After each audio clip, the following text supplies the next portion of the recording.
ಸದ್ಯ ಚನ್ನಪಟ್ಟಣದಲ್ಲಿ ಜಿದ್ದಾಜಿದ್ದಿನ ಹನಾಹನಿ ನಡೀತಾ ಇದೆ. ಜಿಟಿಡಿ ಅವರಿಗೆ ದೇವೇಗೌಡರ ಮೇಲೆ ಎಷ್ಟು ಗೌರವ ಇದೆಯೋ ಅಷ್ಟೇ ಆತ್ಮೀಯತೆ ಮತ್ತು ಪ್ರೀತಿ ಸಿದ್ದರಾಮಯ್ಯ ಅವರ ಮೇಲೂ ಕೂಡ ಇದೆ. ದೊಡ್ಡಗೌಡರ ಮೇಲಿನ ಗೌರವದ ಕಾರಣಕ್ಕೆ ಕಷ್ಟ ಆದ್ರೂ ಕೂಡ ಸಿದ್ದರಾಮಯ್ಯ ಅವರ ವಿರುದ್ಧ ಸ್ಪರ್ಧೆ ಮಾಡಿ ಆತ್ಮೀಯ ಮಿತ್ರನನ್ನೇ ಎದುರು ಹಾಕೊಂಡ್ರು. ಜಿಟಿಡಿ ಅವರ ವರ್ಚಸ್ಸು ಕುಂದಿಸಬೇಕು ಅನ್ನೋ ಏಕೈಕ ಕಾರಣಕ್ಕೆ ವಯಸ್ಸಿನಲ್ಲಿ ಅವರಿಗಿಂತ ಚಿಕ್ಕವರಾದ ಸಾರಾ ಮಹೇಶ್ ಅವರನ್ನ ಕುಮಾರಸ್ವಾಮಿ ಓಲೈಸ್ತಾ ಬಂದಿದ್ದಾರೆ. ತಮ್ಮ ಕುಟುಂಬದವರಲ್ಲದೆ ಬೇರೊಬ್ಬ ಒಕ್ಕಲಿಗ ನಾಯಕ ಬೆಳಿಬಾರದು ಅನ್ನೋದು ದೇವೇಗೌಡರ ರಾಜಕಾರಣದ ವೈಖರಿ ಆಗಿದೆ. ನಮಸ್ಕಾರ, ನಾನು ಸಪ್ನಾ. ಸದ್ಯ ಚನ್ನಪಟ್ಟಣದಲ್ಲಿ ಜಿದ್ದಾಜಿದ್ದಿನ ಹನಾಹನಿ ನಡೀತಾ ಇದೆ.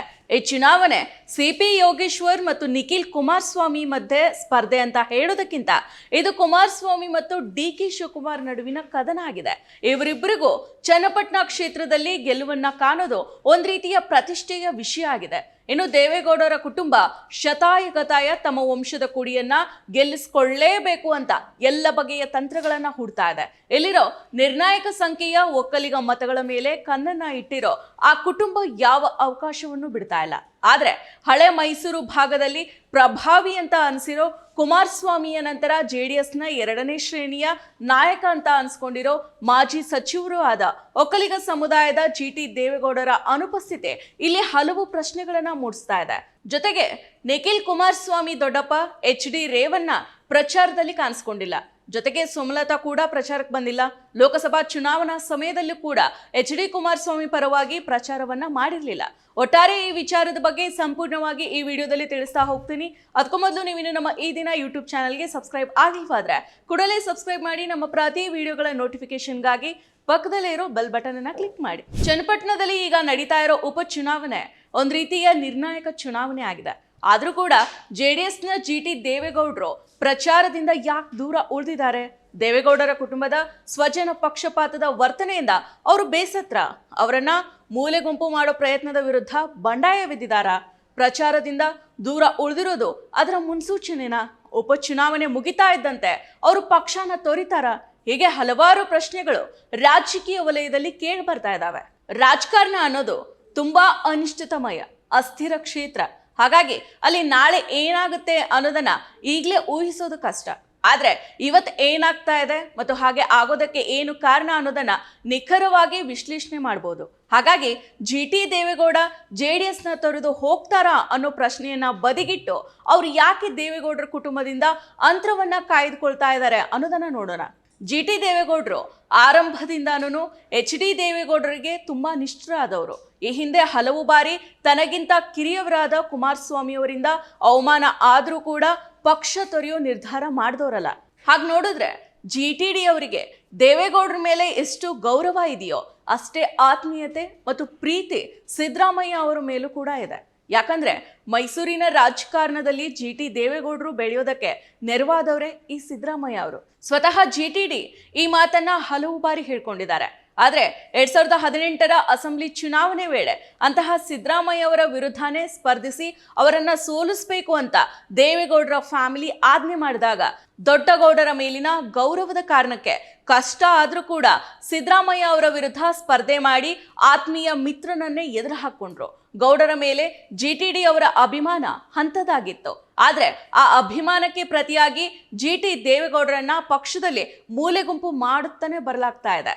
ಕುಮಾರಸ್ವಾಮಿಗಿಂತ ವಯಸ್ಸಿನ ಮತ್ತು ಆಡಳಿತಾನುಭವದ ಹಿರಿತನ ಇರೋ ಜಿಟಿಡಿಗೆ ಹೆಚ್ಚು ಅವಕಾಶ ಮತ್ತು ಸ್ವಾತಂತ್ರ್ಯ ಸಿಕ್ಬಿಟ್ರೆ ಅವರು ಕುಮಾರಸ್ವಾಮಿಯನ್ನೇ ಓವರ್ಟೇಕ್ ಮಾಡಬಹುದು ಅನ್ನೋದು ದೊಡ್ಡಗೌಡರ ಕುಟುಂಬದ ಲೆಕ್ಕಾಚಾರ ಆಗಿತ್ತು. ಎಷ್ಟೇ ಆಗ್ಲಿ ತಮ್ಮ ಕುಟುಂಬದವರಲ್ಲದೆ ಬೇರೊಬ್ಬ ಒಕ್ಕಲಿಗ ನಾಯಕ ಬೆಳಿಬಾರದು ಅನ್ನೋದು ದೇವೇಗೌಡರ ರಾಜಕಾರಣದ ವೈಖರಿ ಆಗಿದೆ. ಹಾಗಾಗಿ ಅವರು ಸಾಲು ಸಾಲು ಒಕ್ಕಲಿಗ ನಾಯಕರನ್ನ ತುಡಿತಾನೆ ಬಂದಿದ್ದಾರೆ. ಈಗ ಉಪಚುನಾವಣೆ ನಡೀತಾ ಇರೋ ಚನ್ನಪಟ್ಟಣದಲ್ಲೂ ಕೂಡ ಒಕ್ಕಲಿಗ ನಾಯಕ ಸಿಪಿ ಯೋಗೇಶ್ವರ್ ಅವರನ್ನ ತುಳಿಯೋದಕ್ಕೆ ಗೌಡ್ರ ಫ್ಯಾಮಿಲಿ ನಡೆಸಿದ ಕಸರತ್ತು ಅಷ್ಟಿಷ್ಟಲ್ಲ.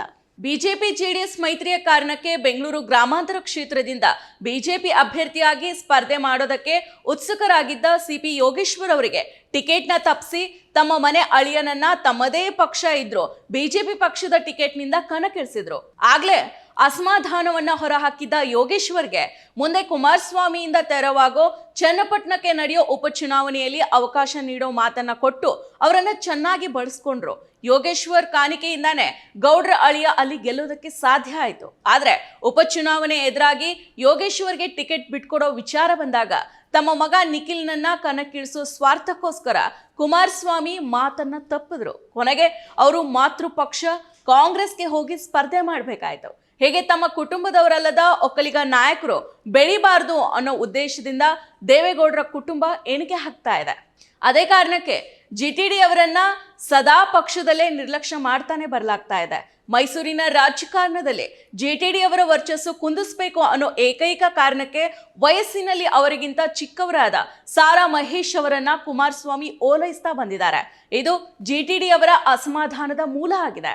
ಕಾಂಗ್ರೆಸ್ JDS ಮೈತ್ರಿ ಸರ್ಕಾರದಲ್ಲೇ ಕುಮಾರಸ್ವಾಮಿ ಮುಖ್ಯಮಂತ್ರಿಯಾದ ಸಚಿವ ಸಂಪುಟದಲ್ಲೇ GTD ಸಹಕಾರ ಖಾತೆಯ ನಿರೀಕ್ಷೆಯಲ್ಲಿದ್ರು.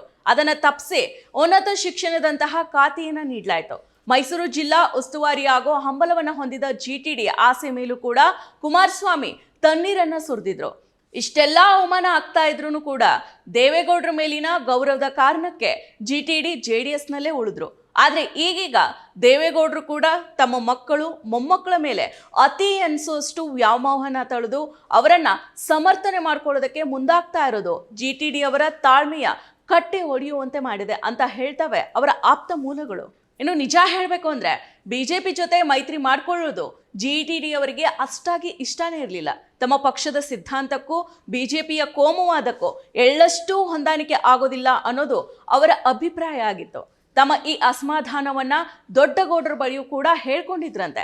ಆದ್ರೆ ಮಗನ ಇಚ್ಛೆಗೆ ನಾನು ಈ ವಯಸ್ಸಿನಲ್ಲಿ ಅಡ್ಡಿ ಬರ್ಲಾರೆ ಅಂತ ದೇವೇಗೌಡರು ಕಡ್ಡಿ ತುಂಡು ಮಾಡದಂತೆ ಹೇಳಿದ್ಮೇಲೆ ದೇವೇಗೌಡರ ಮೇಲಿನ ಭರವಸೆಯನ್ನ ಕಳೆದುಕೊಂಡು ಪಕ್ಷದಿಂದ ಅಂತರ ಕಾಯ್ದುಕೊಳ್ಳೋ ತೀರ್ಮಾನಕ್ಕೆ ಬಂದಿದ್ದಾರೆ ಅಂತ ರಾಜಕೀಯ ಮೂಲದಲ್ಲಿ ಈ ಮಾಹಿತಿ ಬರ್ತಾ ಇದೆ. ಇಷ್ಟಾದ್ರೂ GTD ಪಕ್ಷದ ಏಳಿಗೆಗೆ ಹೆಗಲು ಕೊಡ್ತಾನೆ ಬರ್ತಾ ಇದ್ರು.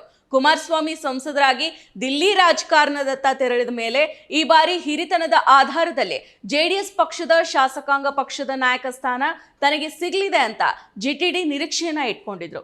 GTDಗೆ JDSನಲ್ಲಿ ಸ್ಥಾನ ಕೊಟ್ರೆ ಅವರಷ್ಟೇ ಅಲ್ಲ, ಹುಣಸೂರಿನ ಶಾಸಕರಾಗಿರೋ ಅವರ ಮಗ GT ಹರೀಶ್ ಗೌಡ ಕೂಡ ಆ ಪ್ರಭಾವದಿಂದ ಬೆಳೆದ್ ಬಿಡಬಹುದು. ಹಾಗೇನಾದ್ರೂ ಆದಲ್ಲಿ ನಿಖಿಲ್ ಭವಿಷ್ಯಕ್ಕೆ ಇದು ಮುಳ್ಳಾಗಬಹುದು ಅಂತ ಎನಿಸಿದ ಕುಮಾರಸ್ವಾಮಿ ಅವರು ಕೊನೆ ಕ್ಷಣದಲ್ಲಿ GTD LP ಸ್ಥಾನವನ್ನ GTDಗೆ ಕೈತಪ್ಪಿಸಿ ಸುರೇಶ್ ಬಾಬು ಅವರಿಗೆ ನೀಡಿದ್ರು.